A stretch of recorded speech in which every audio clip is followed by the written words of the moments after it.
తాకట్టులో ఉన్న బంగారాన్ని విడిపించి ఆ రోజు ఆన్లైన్ రేటుకే మేము కొంటాం. Sharma gold company. నమస్కారం, వెల్కమ్ టు సుమన్ టీవీ. నేను గీతాంజలి. 2025వ సంవత్సరం వచ్చేసింది. మరి ద్వాదశ రాశుల్లో జన్మించిన వారి జాతక ఫలితాలు ఏ విధంగా ఉండబోతున్నాయి? మెరుగైన ఫలితాల కొరకు ఎటువంటి పరిహారాలు వారు చేసుకోవాలి? మంచిగా ఉన్న రాశులు ఏవి, అంటే మంచి ఫలితాలను ఇచ్చేటువంటి రాశులు ఏ ఉన్నాయి, అలాగే చెడు ఫలితాలు ఏ రాశులు వారు అందుకోబోతున్నారు, ఈ వివరాలన్నీ ఇవాళ వీడియోలో నేను మీకు వివరిస్తాను. వివరించేందుకు ప్రస్తుతం మనతో పాటు ఉన్నారు ప్రముఖ జ్యోతిషులు బ్రహ్మశ్రీ నందిబట్ల శ్రీహరి శర్మ గురువు గారు. వారితో మాట్లాడదాం. గురుగారు నమస్కారం అండి. వాగర్థ వివ సంపృక్తౌ వాగర్థ ప్రతిపత్తయే జగతః పితరౌ వందే పార్వతీ పరమేశ్వరౌ. సదాశివ సమారంభాం శంకరాచార్య మధ్యమాం అస్మదాచార్య పర్యంతం వందే గురు పరంపరాం. ఆదిత్యాయ చ సోమాయ మంగళాయ బుధాయ చ గురు శుక్ర శనిభ్యశ్చ రాహవే కేతవే నమః. శృంగేరి జగద్గురు పీఠాధిపతులకి, కంచి పీఠాధిపతులకి నమస్కారములు తెలియచేసుకుంటూ కార్యక్రమాన్ని ప్రారంభిద్దాం.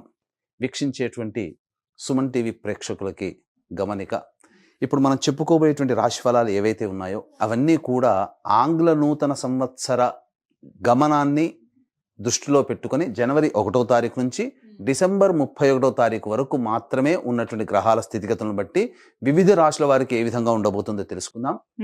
మనకు సాంప్రదాయానుసారంగా వచ్చేటువంటి ఉగాది నుంచి ప్రారంభమయ్యే రాశి ఫలితాలని, అనగా వచ్చే విశ్వావసునామ సంవత్సరానికి సంబంధించి ఉగాది ప్రారంభమయ్యడానికి అంటే ముందుగా మళ్ళీ ఆ యొక్క ఉగాది సందర్భంగా మళ్ళీ వివిధ రాశుల వారికి సంబంధించి రాశుల ఫలితాలు ఇవ్వడానికి ప్రయత్నం చేస్తాను. కాబట్టి ఇటువంటి దాంట్లో ప్రపంచమంతా అంగీకరిస్తున్నటువంటిది 2025 నూతన సంవత్సరం. అదేవిధంగా మనము కూడా ఆంగ్ల నూతన సంవత్సరం అనేటువంటి భావనతో ఈ యొక్క కార్యక్రమం చేస్తున్నాం. అదే ఉగాది నాడైతే మార్చి 29వ తారీఖు నుంచి మళ్ళీ 2026-28 వరకు ఉండేటువంటి గమనం వరకు ఉండేది చెప్పేటువంటిది. అవి మనం మరియు వీడియోలో తెలియజేసుకుందాం. అదే అడగబోతున్నాను గురుగారు. అంటే సాధారణంగా ఒకటే ప్రశ్న అడుగుతారు, ఉగాది కదా అసలు చెప్పాలి జాతక ఫలితాలు అనేవి, ఈ లోపు ఏంటి అంటే ఒక సాంప్రదాయంగా అది కొనసాగిపోతుంది. అంటే మనకేమని చెప్పబడింది అంటే, ధర్మం ఏం చెప్పబడింది శాస్త్రంలో అంటేనమ్మా, ప్రపంచమంతా ఏది ఒక విషయం గురించి ఒక తాటి మీద ఉంటుందో అది ధర్మమే కూర్చుంటుంది, శాస్త్రమే కూర్చుంటుందమ్మా. ఇక మరి ద్వాదశ రాశుల వారి జాతక ఫలితాలు తెలుసుకున్నాం. ముందుగా గ్రహస్థితులు ఏ విధంగా ఉన్నాయో తెలియచేస్తారా? జనవరి 1, 2025 నుంచి. ఇక గ్రహస్థితిలోకి గనక గమనించుకున్నట్లయితే ముఖ్యంగా గురువు 9th మే వరకు కూడాను ఈ వృషభ రాశిలో సంచారం చేస్తున్నాడు. 9th మే నుంచి మిథున రాశిలోకి సంచారం, 9th మే నుంచి సెప్టెంబర్ 27వ తారీఖు వరకు.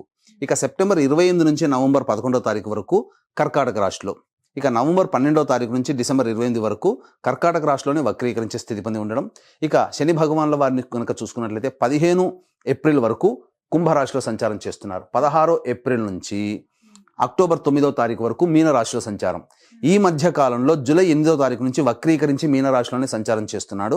అలాగే అక్టోబర్ 10వ తారీఖు నుంచి కుంభరాశిలో సంచారం చేస్తూ వక్రీకరించి కుంభరాశిలో, నవంబర్ 26వ తారీఖు నుంచి వక్రత్యాగము శని భగవాన్ల వారు చేస్తున్నారు. ఇక రాహుకేతులు కనుక చూసుకున్నట్లయితే 15 మే వరకు కేతువు కన్యలో మరియు రాహువు మీనరాశిలోకి, అలాగే 16 మే నుంచి సింహరాశిలో కేతువు, అలాగే కుంభరాశిలో 16 మే నుంచి రాహుగ్రహ సంచారం జరుగుతుంది. ఇక్కడ గమనించుకున్నట్లయితే ఇక్కడ వీక్షించేటువంటి ప్రేక్షకులకు అందరికీ తెలియజేయాల్సినటువంటి అంశం ఏంటంటే, ముఖ్యంగా అందరూ ఈ ద్వాదశ రాశుల గురించి రాగానే అందరూ ఆలోచించేటువంటిది ముఖ్యంగా శని దోషం, ఏలినాడు శని, అష్టమ శని, అర్ధాష్టమ శని, కంటక శని, యోగ శని, ఈ శని దోషాలు. అయితే ఇక్కడ 15 ఏప్రిల్ వరకు శని కుంభరాశిలో సంచారం చేస్తూ 16 ఏప్రిల్ నుంచి మీనరాశిలోకి సంచారం చేస్తున్నా, ఈ యొక్క జూలై 8 నుంచి మీనరాశిలోనే సంచారం చేస్తూ వక్రీకరించినటువంటి కారణం చేత మళ్ళీ ఈ కుంభరాశి ఫలితాన్ని ఇస్తాడు. అక్టోబర్ 10న కుంభరాశిలోనే వక్రీకరించి ఉన్నటువంటి స్థితిగతుల చేత ఏమవుతుంది, మళ్ళీ మకర రాశి ఫలితాన్ని శని భగవానులు ఇస్తారు. కాబట్టి అర్థం చేసుకోవాల్సినటువంటి అంశం ఏంటంటే, ఎవరికి కూడాను ఈ సంవత్సరం శని భగవానుడు యోగదాయకంగా పూర్తిగా లేడు. 12 రాశుల వారికి అష్టమ శని, అర్ధాష్టమ శని, కంటక శని, యోగ శని, దాంపత్య శని, ఈ రాశుల ఈ యొక్క దోషాల శని దోషాలు ఏదో ఒక సందర్భంలో కొన్ని నెలల పాటు అందరూ రాశుల వారు అనుభవించాల్సిందే తప్ప ఇక్కడ ప్రత్యామ్నాయం లేదు. కాబట్టి ఇక కుంభరాశి వారికి ఏలినాటి శని వెళ్ళిపోతుందని సంతోషం కానీ, ఈ యొక్క సంబంధించి మకర రాశి వారికి ఏలినాటి శని వెళ్ళిపోతుందని సంతోషం కానీ, లేకపోతే కర్కాటక రాశి వారికి అష్టమ శని దోషం పోతుందని కానీ భావించాల్సిన అవసరం లేదు. వృశ్చిక రాశి వారికి అర్ధాష్టమ శని దోషం పోతుందని కూడా భావించాల్సిన అవసరం లేదు. ఎందుకంటే శని మళ్ళీ రుజు మార్గంలో వెళ్ళి మళ్ళీ వక్ర మార్గం చేత వక్రగతిన సంచారం చేస్తున్నటువంటి కారణం చేత 12 రాశులు శని ప్రభావానికి గురవుతాయి. కాబట్టి ఈ సంవత్సరం అన్ని రాశుల వారు శని దోష పరిహారములు ఖచ్చితంగా చేసుకోవలసినదే, అందులో సందేహం లేదు. 2025 సంవత్సరంలో గ్రహస్థితులు తెలియజేశారు.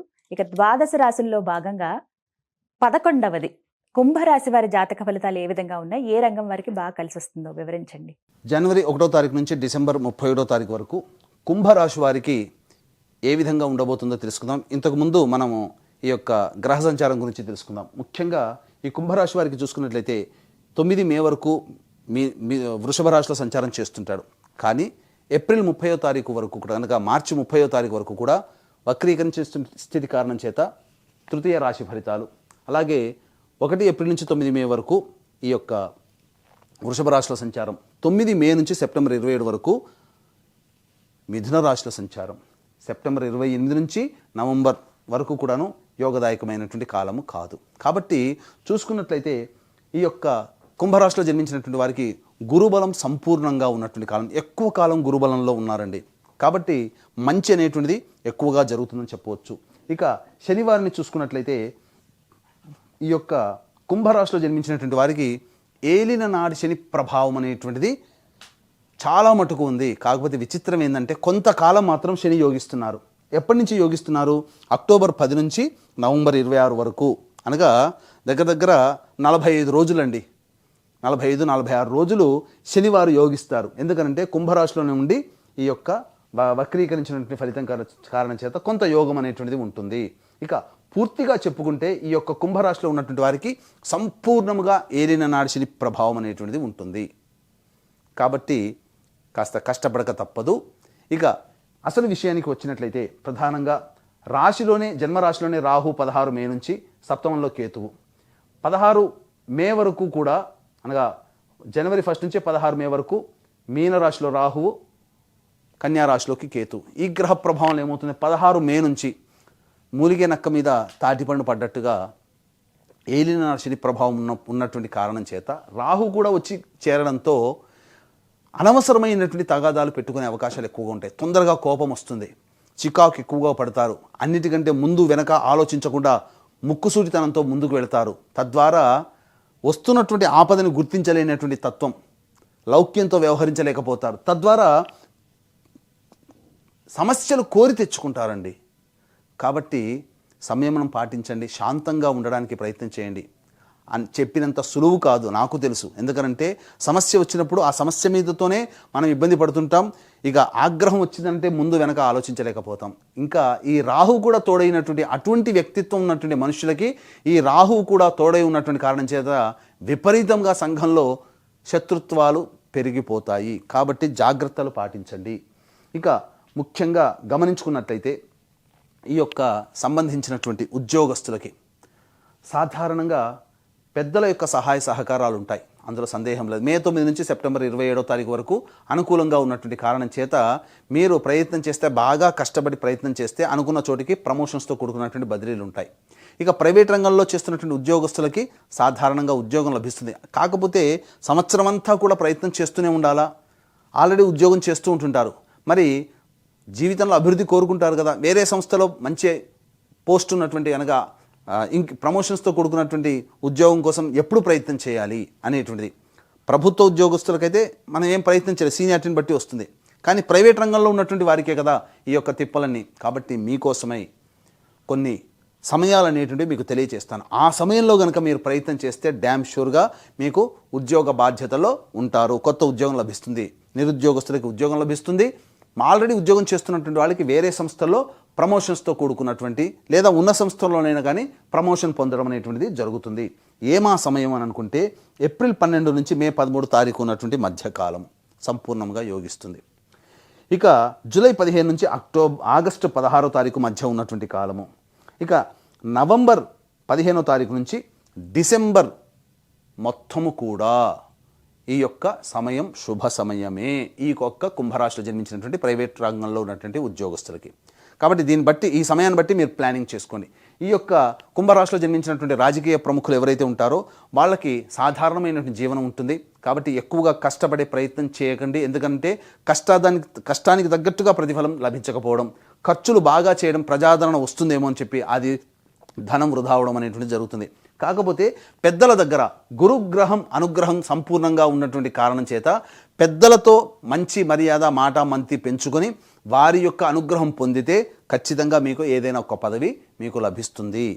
ప్రత్యక్ష ఎన్నికల్లో కంటే కూడా పరోక్షంగా మీకు యోగదాయకమైనటువంటి పరిస్థితులు గోచరమవుతున్నాయి. కాబట్టి పెద్దల అనుగ్రహంతో మంచి నామినేటెడ్ పదవిలో ఉంటారని చెప్పవచ్చు. ఈ సంబంధించినటువంటి సినీ రంగంలో ఉన్నటువంటి వాళ్ళు, కళారంగము, నాటక రంగము, సాహిత్యము, నాట్యము, TV serials, social media, electronic and printing media రంగంలో ఉన్నటువంటి వాళ్ళు సాధారణమైనటువంటి ప్రాజెక్టులు మీ దగ్గరికి వస్తాయి. అంతగా ఊహించినంత ధనము రాకపోయినా పర్వాలేదు, నిలదొక్కుని ఇండస్ట్రీలో నిలదొక్కునేటువంటి ప్రాజెక్టులు మీకు సొంతమవుతాయి. కాబట్టి ప్రజాదరణ కూడా బాగానే ఉంటుంది. అన్ని విధాలుగా సహాయ సహకారాలు మీరు పొందుతారు. ఇక ఈ రాశిలో జన్మించినటువంటి వారికి ప్రధానంగా ఎఫ్ఎంసీజీ రంగము, హోటల్ రంగము, general stores, boarding and lodging, restaurants, educational business, అలాగే జ్యువెలరీ బిజినెస్, ఎఫ్ఎంసీజీ రంగంలో ఉన్నటువంటి వాళ్ళు, సూపర్ మార్కెట్ నడిపేటువంటి వాళ్ళు, పండ్ల వ్యాపారస్తులు, కర్రీ పాయింట్ నడిపేటువంటి వాళ్ళు, ఈ సంబంధించినటువంటి తీర్థయాత్రలు చేసేవాళ్ళు, పూజా స్టోర్స్ నడిపేటువంటి వాళ్ళు, వీళ్ళకందరికీ కూడా అద్భుతంగా ఉంటుందండి. చక్కగా మే 9 నుంచి సెప్టెంబర్ 27 మధ్య కాలంలో వ్యాపార విస్తరణ చేస్తారు. ధనాదాయం చక్కగా ఉంటుంది. ఇతరుల సహాయ సహకారాలు మెండుగా ఉండడం వల్ల మంచి లాభాలు పొందుతారు. కాబట్టి మే 9 లోపల సాధారణమైనటువంటి జీవితం.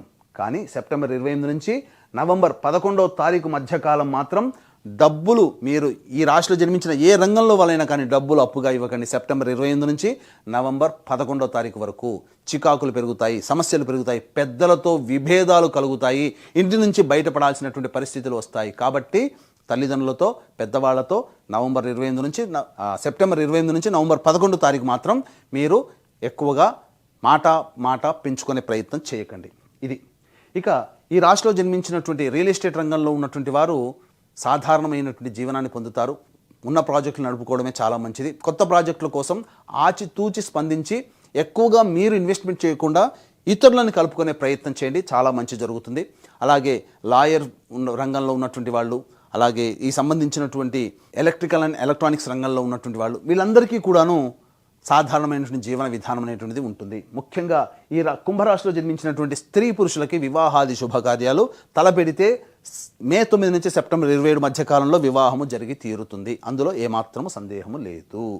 ఇక సంతానం కోసం ఎదురు చూసేటువంటి స్త్రీ పురుషులకి సంతాన భాగ్యత లభిస్తుంది, ఫ్రీ డెలివరీ అవుతుంది. అలాగే ఈ యొక్క సంబంధించినటువంటి దంపతులకి ప్రధానంగా కోరిక, గృహాన్ని నిర్మించుకోవాలనేటువంటి ఏదైతే కోరిక ఉంటుందో ఆ కోరిక సంపూర్ణంగా 9 మే లోపల మీరు తీర్చుకునే ప్రయత్నం చేస్తారు. లోన్లు శాంక్షన్ అవుతాయి, తద్వారా గృహ నిర్మాణం జరిగేటువంటి అవకాశాలు గోచరమవుతున్నాయి. ఈ యొక్క సంబంధించినటువంటి రాశిలో జన్మించినటువంటి విద్యార్థులు బాగా పోరాట పటిమని ప్రదర్శిస్తే తప్ప అనుకున్నటువంటి విద్యా సంస్థల్లో ప్రవేశం లభించదు. ఉత్తీర్ణత శాతం కోసం ఎక్కువగా కష్టపడాలి. గురుగ్రహం, శనిగ్రహం అనుగ్రహం లేకపోవడం వలన జ్ఞాపక శక్తి తక్కువగా ఉంటుంది. కాబట్టి ఎక్కువగా కష్టపడే ప్రయత్నం చేయండి. కాగల కార్యం గంధర్వులే తీర్చినట్టు మీ కష్టానికి తగ్గట్టుగా ప్రతిఫలం మే 9 నుంచి సెప్టెంబర్ 27 మధ్యకాలంలో ఖచ్చితంగా యోగాన్ని పొందబోతున్నారు. కాబట్టి ఈ యొక్క కష్టాన్ని నమ్ముకొని ప్రయత్నం చేయండి. అతి సులభంగా ఉన్నది కూడా మీకు కష్టతరంగా మారవచ్చు. కాబట్టి అలసత్వం విడనాడి, బద్ధకాన్ని విడనాడి ఖచ్చితంగా కష్టపడే తత్వాన్ని అలవర్చుకోండి. తద్వారా మీకు మంచి జరుగుతుందని చెప్పవచ్చు. ఈ యొక్క రాశిలో జన్మించినటువంటి ఎడిబుల్ ఆయిల్స్లో రంగంలో ఉన్న చర్మం తోలు పరిశ్రమ రంగంలో ఉన్నటువంటి వారు, ఐరన్ స్టీల్ వ్యాపారంలో ఉన్నటువంటి వాళ్ళు, కింది 4th క్యాడర్లో పనిచేసేటువంటి ఉద్యోగస్తులు ఎవరైతే ఉంటారో వాళ్ళకి ఆశించినటువంటి మేర సహాయ సహకారం ఉండవు. కాబట్టి వాళ్ళే కష్టపడాలి. ఇక్కడ ఈ పెద్దల యొక్క సహాయ సహకారాలతో మే 9 నుంచి సెప్టెంబర్ 27 మధ్యకాలంలో కొన్ని కార్యక్రమాన్ని పూర్తి చేసుకుంటారు. అవసరాలు తీరుతాయి, అంతే తప్ప ఊహించినంత గొప్పగా ఈ యొక్క శని ప్రభావం వలన ఈ చెప్పినటువంటి వాళ్ళకి ఉండదని చెప్పవచ్చు. ఇక ముఖ్యంగా గమనించుకున్నట్లయితే ఈ యొక్క రాశిలో జన్మించినటువంటి వారికి న్యాయ సంబంధమైనటువంటి కోర్టు వ్యవహారాలందు విజయం లభించబోతుంది. ఎప్పటికీ మే 9 నుంచి సెప్టెంబర్ 27 మధ్య కాలంలోనే. కాబట్టి జాగ్రత్తలు పాటించండి. ఇక ఈ యొక్క రాశిలో జన్మించినటువంటి వారికి అన్ని విధాలుగా యోగదాయకం. కాబట్టి ముఖ్యంగా మీరు కోపము, ఉద్రేకము అనేటివి అణుచుకునే ప్రయత్నం చేయండి. చీటికి మాటికి ఎదుటి వాళ్ళ మీద కోపాడే ప్రయత్నం చేయకండి. ఇక ముఖ్యంగా దంపతుల మధ్య, భాగస్వాముల మధ్య విభేదాలు వచ్చే అవకాశాలు ఉంటాయి. కాబట్టి జాగ్రత్తలు పాటించండి. ఇక మే 15వ తారీఖు వరకు కూడా అనారోగ్య సూచనలు ఉన్నాయి. వాహనం నడిపేటప్పుడు జాగ్రత్తలు పాటించండి. అన్ని విధాలుగా ఓవరాల్గా చూసుకుంటే మిశ్రమమైనటువంటి ఫలితాలు ఈ యొక్క కుంభరాశిలో జన్మించినటువంటి వారు పొందుతారని చెప్పవచ్చు. అయితే ఈ చెప్పినటువంటి ఫలితాలన్నీ కూడాను మీకు వివాహం అయితే మీ భార్య లేదా భర్త జాతకం, పిల్లల జాతకం మీ మీద ప్రభావం చూపుతుంది. వివాహం కాకపోతే తల్లిదండ్రులు, తోడబుట్టిన వాళ్ళ జాతకం కూడా మీ మీద ప్రభావం చూపుతుంది. కాబట్టి ఈ 2025వ సంవత్సరం మీ జీవితం చక్కగా ఉండాలి, ఆనందంగా ఉండాలి, గత సంవత్సరం కంటే మెరుగ్గా ఉండాలి, మీ యొక్క రెజల్యూషన్స్ అన్నీ కూడా తీర్చుకోవాలి అనేటువంటి ఆలోచన ప్రతి వాళ్ళకి ఉంటుంది. ఆ ఆలోచనే దైవానుగ్రహం తోడైతే మిమ్మల్ని ఆపేది ఎవరూ లేరు. కాబట్టి దైవానుగ్రహం అందరికీ ఈ 2025 సంవత్సరం అందించాలని సదుద్దేశంతో ప్రతి నెల ఒక్కొక్క పుణ్యక్షేత్రంలో మీ జాతకరీత్యా కలుగు విద్య, వివాహ, ఉద్యోగ, దాంపత్య, సంతాన, అనారోగ్య సమస్యల నివారణకి ఈ యొక్క శనివారం అన్ని రాశుల వారికి ప్రభావాన్ని చూపుతున్నారు. కాబట్టి శని దోష నివారణలు, గత జన్మ కర్మదోషం వల్ల ఇబ్బందులు ఉంటాయి కాబట్టి గత జన్మ కర్మదోష నివారణ హోమాలు అనేటువంటివి ప్రతి నెల ఒక్కొక్క పుణ్యక్షేత్రంలో 12 నెలల పాటు మీ కుటుంబ సభ్యుల గోత్రనామాలతో చేయించడం జరుగుతుంది. దీనికి శ్రీకారం జనవరి 13వ తారీఖు రోజున చుట్టబోతున్నాము. అద్భుతమైనటువంటి యోగదాయకమైనటువంటి రోజు శ్రీకాళహస్తిలో కానీ శ్రీశైలంలో కానీ కార్యక్రమాన్ని చేయించడం జరుగుతుంది. కాబట్టి అవకాశం ఉన్న వాళ్ళు ఈ యొక్క కార్యక్రమంలో మీ కుటుంబ సభ్యుల గోత్రనామాల నమోదు కోసం రిజిస్ట్రేషన్ వివరాలు తదనంతరం కాంటాక్ట్ చేసి తెలుసుకోవచ్చు. అలాగే తండ్రి వైపు, భర్త వైపు 6 తరాలు, తల్లి వైపు, భార్య వైపు 3 తరాల్లో కుటుంబంలో ఏమైనా దుర్మరణాలు ఉన్నా, అలాగే liver problem, kidney problem, cancer రోగులతో ఎవరైనా మరణించినా, 60 సంవత్సరాల లోపల మీ కుటుంబ సభ్యులు ఎవరైనా చనిపోయినా వాటిని పితృదోషములు అని అంటారు. కాబట్టి ఇట్టి పితృదోష పరిహారార్థమే ప్రతి నెల నిజాయితీగా ఒక్కొక్క పుణ్యతిథి రోజున పితృదోష నివారణ కార్యక్రమాలు చేయించడం జరుగుతుంది. వీటి వివరాలు కూడా కార్యక్రమం తదనంతరం కాంటాక్ట్ చేసి తెలుసుకోవచ్చు. ఏళ్ళనాటి శనిలో ఉన్నారు కుంభరాశి వారు ప్రత్యేకించి. అలాగే శని మళ్ళీ తిరోగమనం అని చెబుతూ ఉన్నారు. ఎటువంటి పరిహారాలు చేసుకోవాలండి? ఏదో ఒక బాధ ఉండనే ఉంటుంది సాధారణంగా, కానీ ఈ సంవత్సరం అంతా కూడా మెరుగ్గా ఉండాలి, మెరుగైన ఫలితాలు వాళ్ళు అందుకోవాలంటే గనక పరిహారాలు ఏవి చేసుకుంటే మంచిదంటారు? ఇక గమనించుకున్నట్లయితే ఈ యొక్క కుంభరాశి వారికి సాధారణమైనటువంటి ఫలితాలు కలుగుతున్నాయి. కాబట్టి ఈ యొక్క సంబంధించినటువంటి సమస్యలు అనేటువంటి ఎదురైనప్పుడు ఎటువంటిగా పరిష్కారం చేసుకోవాలి?